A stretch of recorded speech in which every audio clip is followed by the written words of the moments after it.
Hey, good morning. Chuck here with Apple Drains. Today we're looking at a house that has flooded backyard, flooded crawl space. They actually have a full basement as well. It has a crawl space and a basement. And I looked down in the basement, I checked the crawl space, and you know what? The problem is the downspout drains. So we are installing a little over 450 feet of 4-inch solid, and it's all downspouts. Take a look. Downspout drains are the most important drains of any rainwater drainage system.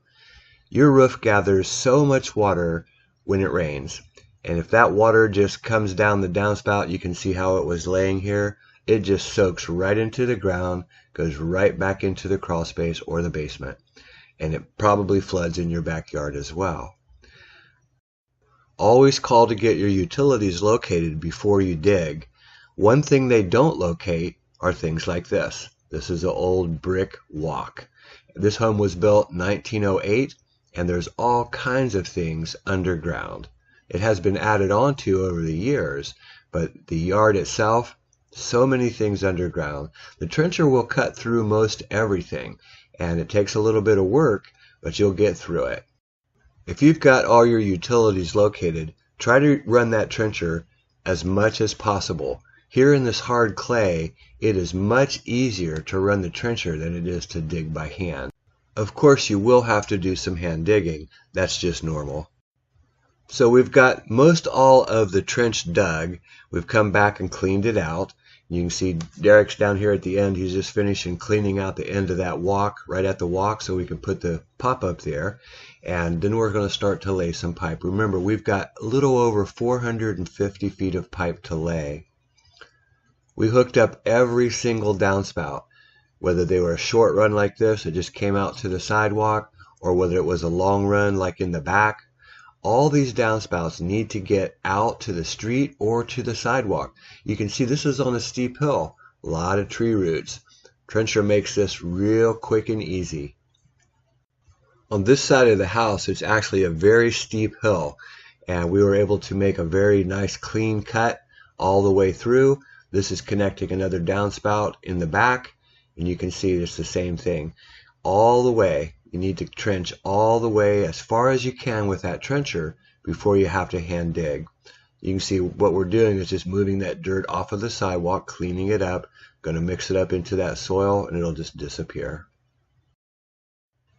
Off of this downspout, we actually found the water lines, and the power, you can see it's right beside us there.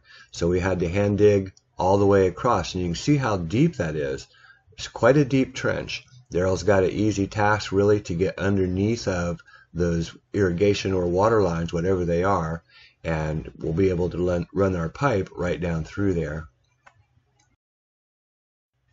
So we're ready to lay pipe. One of the great things that I like about corrugated is that it comes in a roll. So you've got a 100-foot roll, and it's all solid. There's no holes, there's no seams, so you know that it's a solid piece of pipe. And because it comes in a roll, it makes it pretty easy to just roll this pipe out through your trench. And I've showed you guys a lot of different tips of how to unroll the pipe, but if you're by yourself, if you can start the pipe down in the trench, put your foot on it, and just roll it, and you'll be able to unroll all of the pipe, run it right through your trench. You can see how it sticks down in, and I'm basically just unrolling the pipe. Once you have the pipe all rolled out down in the trench, then you can start making your connection, whether that be a T, a catch basin, hooking up to the downspout. Roll that pipe out first, lay it all out, let it lap across the next trench, and then you can make your cuts and make your connection. Here in the front on this side of the house, we're hooking up two downspouts. One is a regular aluminum downspout, and the other is a rain chain. So we have some special needs that we're going to be putting in for the rain chain. I've talked about where you begin to lay pipe, and I've mentioned it in a few of the other videos previous to this. Always start at the end of the line and work your way back. This is the back of the house, and you can see we're hooking up a downspout there to the right, and you saw the rain chain at the side of the porch. We've laid the pipe all the way out. Now we're going to make the connection with a T back to that rain chain.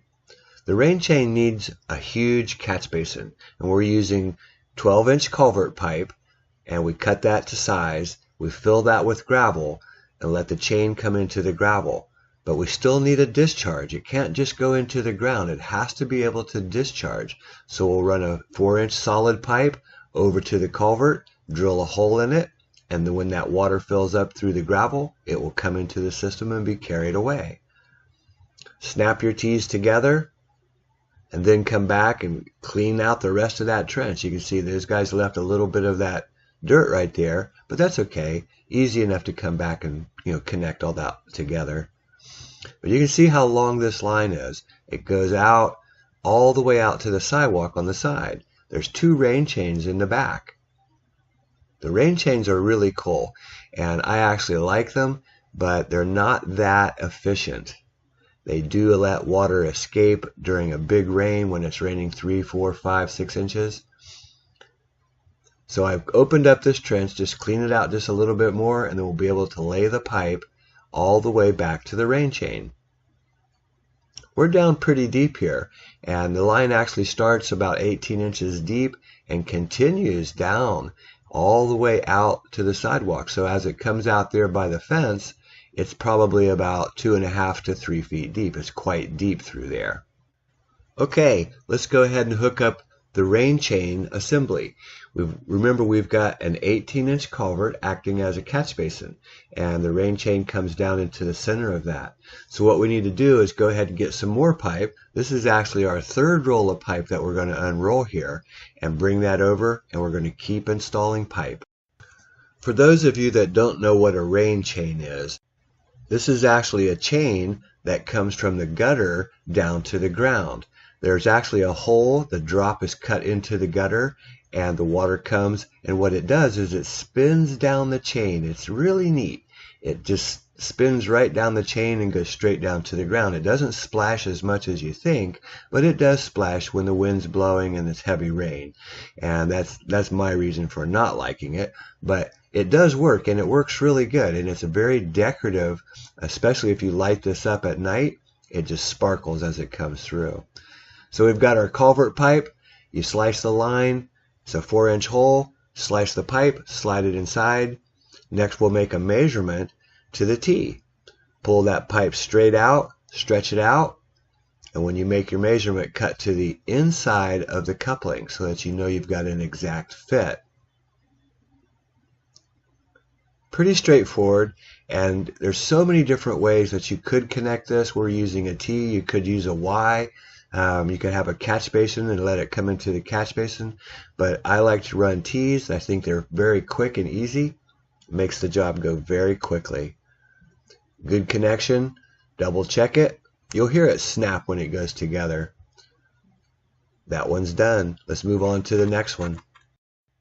Again, the rain chain needs to have drainage, and the best way I've found is to actually create some type of a catch basin. Here we're using that culvert, and when the water comes down the chain, it goes into the culvert. That culvert we're going to fill with gravel, by the way, so that it doesn't splash out, and it gives it a chance to slow down the water.